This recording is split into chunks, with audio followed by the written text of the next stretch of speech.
Graham Chapman is a doctor and writer. His parents hoped for a serious Jewish heterosexual son. They were disappointed. Tonight on Opinions, he argues that we should all stop worrying about what the neighbors will say.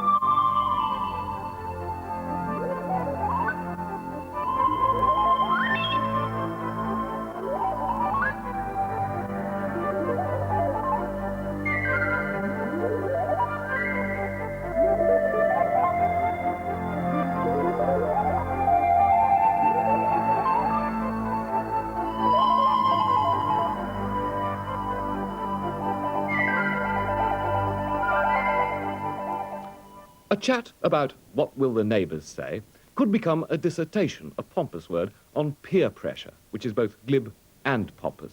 To help me stop this, a little box in the bottom left of your screen will show the number of times the phrase peer pressure is used. An important ethical or sociological statement of global significance will be indicated by a letter of the alphabet in the bottom right-hand corner of the screen. Now that we've established these guidelines, I hope you'll all sit back and really enjoy this stunning chat. Incidentally, towards the end, there will be quite a lot of filthy talk. Stories about sex, smutty revelations about big names, and what they get up to between the sheets. Yes, the lowdown on the high life of the high flyers, rock superstars, film mega and giga stars, and not just towards the end, either. There may well be some quite lavatorial bits in a few minutes. There. Well, what will the neighbours say? Now, as the son of a country copper, a parish PC, an urban district dickhead, I was made aware of this phrase at a very early age. If any of my family were the subject of gossip, that would put the mockers on Dad's promotional prospects. Perhaps it was being so aware of this that made me ignore it totally. I looked at my neighbours and didn't care what they thought, if they did. Scandalising and mocking nice, decent, ordinary folk became the mission of a lifetime. Now, one thing that neighbours say almost universally is that everyone should settle down and get married and have a family. What a load of donkey-doos! Why in Grantham should anyone commit themselves to a path of such mind-stunting mediocrity? It's not as if the one thing the world really needs is more children. There's nothing clever or difficult about the act of procreation. There are 4,500 million of us on this crowded little planet already. And this will rise to 12,000 million in 40 years' time if people continue to settle down, get married and have families. Think of that. 3 times more people than there are now. Try and find a job then, you family lovers. Think of that during the rush hour or while you're on a crowded beach in Ibiza. Now, I know my voice gets louder and rises in pitch as I warm to my theme, but I'll try and change that. Of course, the population of this country will not rise as quickly as that of the less educated parts of the world. But then we're overpopulated already, you dumb clucks! I'm sorry. Halve the population of Britain, and there might be a hope of it being self-sufficient, with those who want to work in interesting jobs working, and those who don't just reading books and playing snooker. Recreating, but not reproducing ourselves. While robots quite rightly do all the messy, boring and dangerous jobs we would have such fun creating them to do, like mucking out the anaconda. I mean, swelp me. 2/3 of the world is starving now. Our limited natural resources are rapidly being used up. Oil, minerals, forestry, entire species of animals wiped out by humanity's unthinking expansion. Think of this. And think how, in the name of God, if there is such an entity, can people adopt an attitude of high morality when advising you to get married and have a family? They are, of course, using an outdated morality, one of an age of primitive tribalism. This is perpetuated by many modern religions and political beliefs. In a tribal era, if you were going to survive primitive hand-to-hand combat with other tribes, you needed more tribespersons. Tribespersons, through ignorance, were malnourished, ate lumps of dirt, swapped plagues with each other, and were generally infected and infested, living short lives in verminous hutches. In those days, if they were going to survive at all, they had to reproduce like rabbits to make up the deficit. It is precisely against such a background that many religions began. The trouble is, they haven't changed their act since. Silly people, silly Pope. Ah! And for those of you in Northern Ireland, did you notice how I fell off my chair just then? Of course you did. I commend your attention spans. And for those of you who have short attention spans and maybe are already staring blankly at the screens, going back to your knitting or just chasing crabs, wake up and pay attention. I don't intend to go over all this again. If you are that stupid or have just come into the room, I am talking about what will the neighbours say? A little chat about peer pressure. The way the weak and feeble amongst us allow others to determine the course of our lives. Now, where was I? You know, even before a child is born, parents begin to worry about what the neighbours will say about it. Do you want a boy or a girl? Now, if it happens to be a boy, there's often extra celebration, presumably because of the tender thought that a boy may well earn more money later on, and not shame his family by not getting married and or getting pregnant. Also, it's thought boys are more likely to become sports stars, pop singers, union leaders, airline pilots, Harley Street proctologists, etc. But hens, aren't they also more likely to become second-hand car salesmen, football hooligans, and or psychopathic mass murderers? As soon as a new infant arrives in the world, it is entered for a competition with the neighbours. Will she be called Sarah Maud or Charlene Cheryl? Will he be called Simon Ben or Wayne or Darryl? How painful or painless was the delivery? How heavy was the baby? How long was it? Did it have hair? And were all its bits there? Does it even remotely resemble its father? Was its name put down for private school? And if so, how long before birth? Or is it so special that it should have no special privileges and be sent to one of the best local education authority schools that the parents could just happen to live near? Fortunately, the neighbours have at long last admitted that they boobed over bottle feeding, and now sensibly recommend the breast. Look, we've run out of letters for the right-hand corner already, and it's a bit confusing with that peer pressure thing going on in the other corner.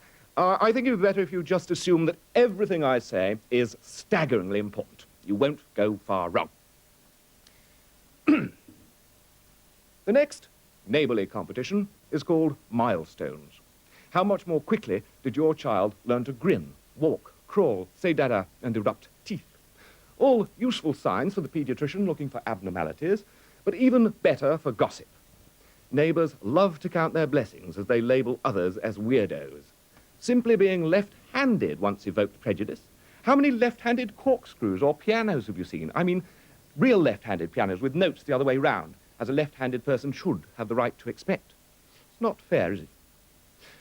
Having decided the child's gender identity for it, the parents, motivated by fear of the neighbours, set about instilling in the creature how essentially all male or all female it must be. Little boys don't cry, and little girls don't play with piston engines. What mind-bogglingly pathetic and emotionally stunting little rules they make up. Dressed totally in pink, little girls are forced to play with cerebrum-shatteringly tedious dolls and little model houses, so that later on they'll not only merge in with their dull neighbours, but also play an important role in promoting conservatism without even knowing where they got their ideas from. Similarly, little boys kitted out in blue are given tiny motor cars, cricket bats, toy hand grenades and exocets. And most importantly, even 3- and 4-year-old lads are given frequent coy propaganda about girlfriends and plentiful reminders along the lines of, when you're grown up and have children of your own, you'll understand. What will that make anyone understand that they couldn't safely have read about with no risk to their personal freedom? What are they all so wound up about? Because of the family name? Because they need someone to look after them in their old age? Selfish gits? Or is it because it would be a bad thing before one's neighbours if one's nice little girl turned into a bull dyke? Or such a tough little boy became a raving queen? Is homosexuality the common cause of parental death that parents imagine? Or is it really fear of what the neighbours will say? If someone has the sense to do what they want and go to bed with someone of their own sex and not force replicas of themselves on the rest of this overcrowded world, good luck to them. They should be given medals, not demoted or importuned and locked up. In this dreadful world of enforced sexual conformity, little girls are tutored to pure aspartame sweetness, and to raise their voices an octave, sounding more innocent and plaintive when asking for something in a shop, for instance. The cute little mite lisps, "Mummy, could I have some of those nice sweeties?" when what she really needs is a smack in the teeth. Welcome to the real world.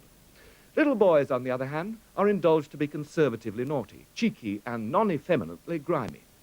What they actually need for their education is 1 day a month compulsorily clad in a pink skirt. Would Boy George be as he is if he had been made to wear a pink skirt once a month from the age of 6?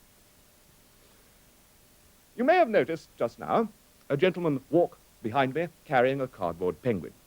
If you didn't, then you're not paying attention. I'm not saying all this for my own benefit, you know. I've gone to great lengths to research this talk so that the whole of mankind might benefit. It's inattention to education that causes wars, you know. If the Germans had been wiser and cared less about what the neighbours had said, there would have been no World War II.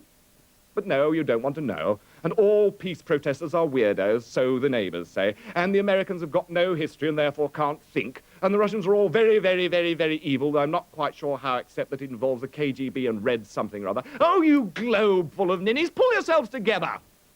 Don't you realise we're all the same underneath? At first, a baby is a greedy, selfish creature. All it knows about are its own needs. If Monsieur Pasteur, Mr. Lister, Dr. Fleming, and Ms. Nightingale had been this dim, most of us would have curled up our toes and died of infection long before reaching the ripe old age of 27. This is where education comes in, but there are 2 types. One is purely educational, in which society passes on its accumulated knowledge, artistic, historic, and scientific, and is very, very, very, very, very, very, very, very good.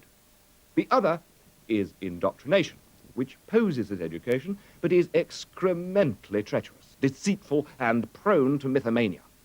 Who in the world would stoop so low as to indoctrinate? All religious leaders and politicians. It's what their jobs are about. They say, here's a code of behavior for you. Now you won't have to do any of that difficult thinking. Put these blinkers on and follow us. Believe in God and all that we say he says, or believe in the party and all that we say you say. Oh, say, can you see? Rule Britannia will keep the red flag flying here.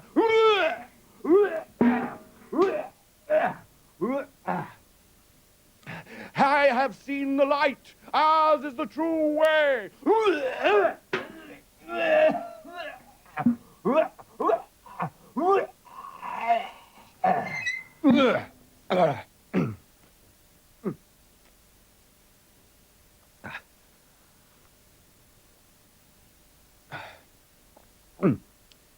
Yes, millions of people can be wrong.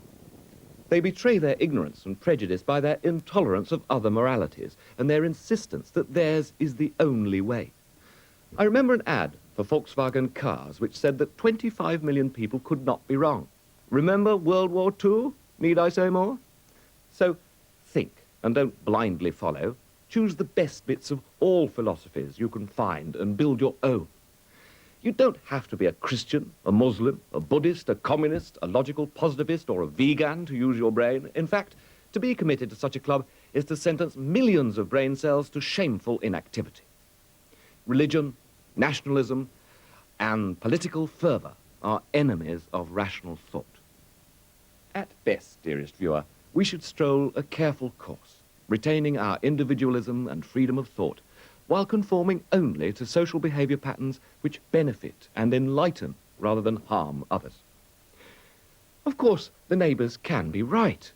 Ultimately, it is the corporate consciousness of humanity against which our personal moralities are compared.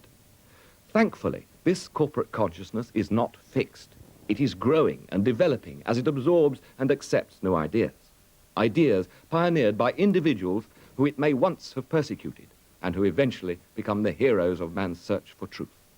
Well, that's the end of a very long but well-intentioned and important bit of chat. Now, obviously, some of you may have allowed your minds to wander. I know mine did. So, here's a summary.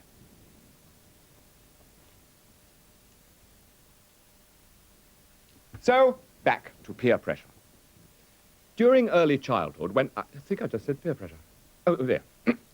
During early childhood, when selfishness predominates, fear of being the odd one out, ridiculed, jeered at, or thumped, creates a dangerous need to belong to the gang, the club, the social set. Those excluded are punished by exclusion itself, not being talked to, or by not being played with, through various types of psychological torment to actual physical abuse. Few of us leave this cruel early phase of our lives unbruised. Chapman's too thin. Ooh, ooh, skinny, long streak of pits, GC's a puff, etc. Gradually, we unlearn these unwise ways and turn next to competition. We must compete against each other, academically and in sport, if we're not to be regarded as weird.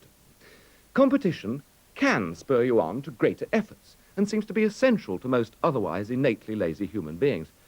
But you must beware of placing too much importance in competition, leading as it may to frustrations and feelings of failure, or, just as bad, false impressions of superiority.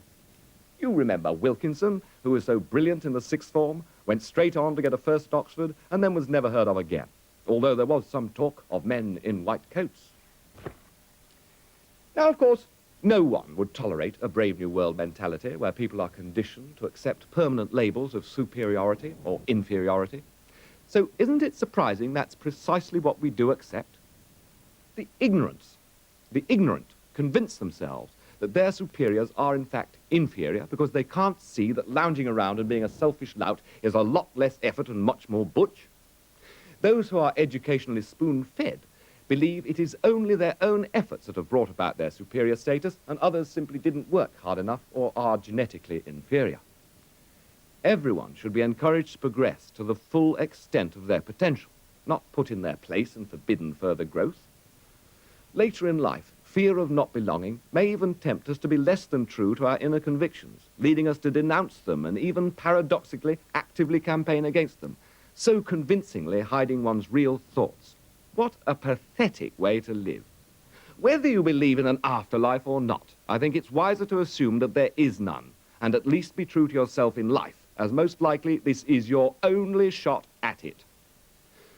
So we pass through the selfishness of toddlerhood, the braggart cliquishness of childhood, to come up against the obscenity of suddenly having a larger set of genitals clamped onto us.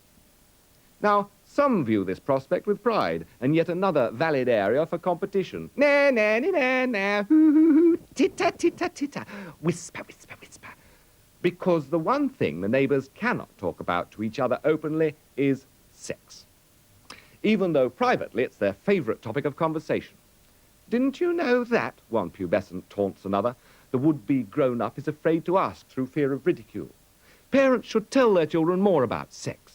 Parents should be told more about sex. Teachers should teach more about sex, and friends and lavatory walls be more sexually literate.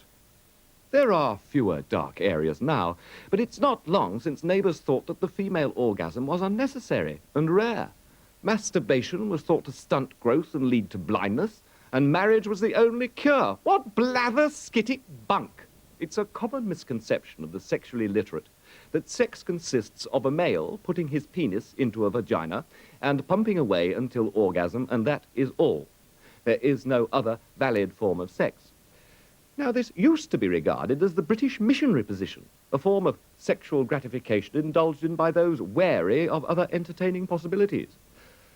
I'm not just talking of a number of different sexual positions which, despite the acrobatics, are still, in essence, penis up the vagina, fun though they may be.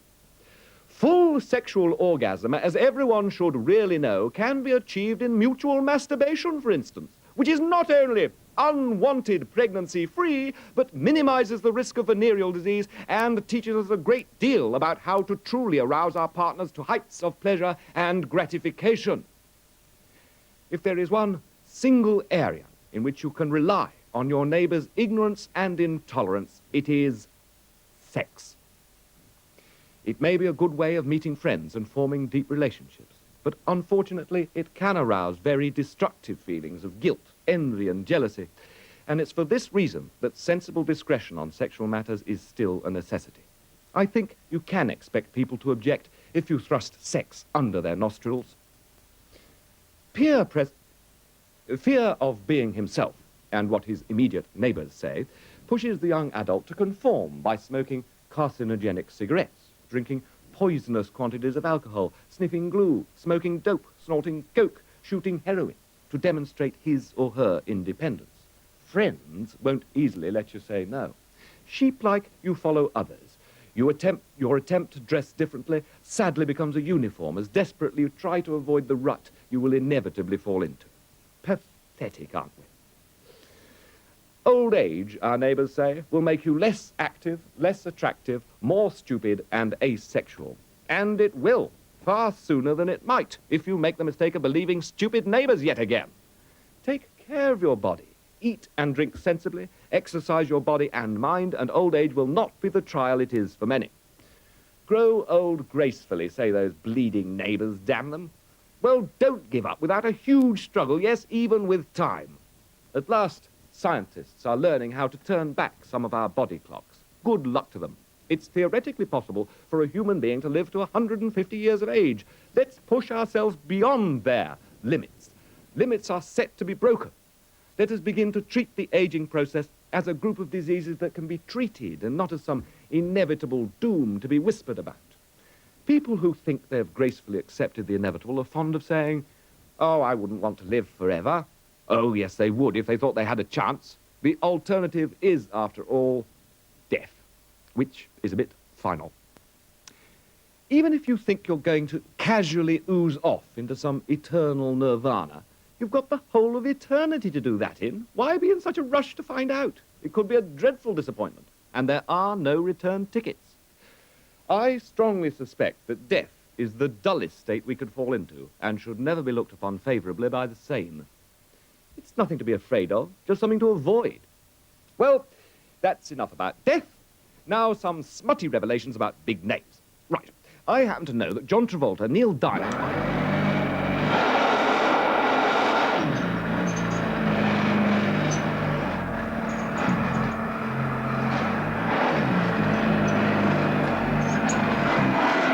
with Marlon Brando and every commissioner of the Metropolitan Police except one. Now, Arabs. You may not want to know what an Arab thinks, but maybe you should. Arabs, it seems, do care about what we think. While the rulers in Iran were happy to bring back dismemberment as fit punishment for certain crimes, because of education and perceived world opinion, these anachronistic leaders had to really scrape the barrel to find enough unaware idiots to carry out the sentences. Nobody wanted to cut anyone's arms or even hands off. Now there's progress. Fortunately, communications are breaking down political and national barriers, and we're able to see round, over and through them to glimpse people everywhere as they really are, and not as world leaders would like them to be seen. We don't have to be judged by our local neighbours anymore. There is a bigger, global neighbour who is more tolerant and understanding. It is you, as you struggle to understand, tolerate or disapprove the ways of others. I think I only said peer pressure 6 times.